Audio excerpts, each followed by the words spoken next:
Welcome all, this is Jagdish Chandran sharing the Nifty technical view.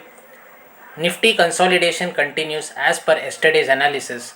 Nifty closed flat to negative indecisive. Nifty on an intraday basis resisted around 18,390 and saw a profit booking to test the levels of 18,260 and closed around 18,285, negative 62 points.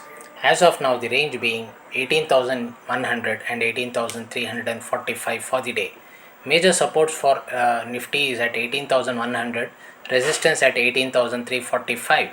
Nifty sustaining above 18,360 decisively may head towards 18,500, 18,650.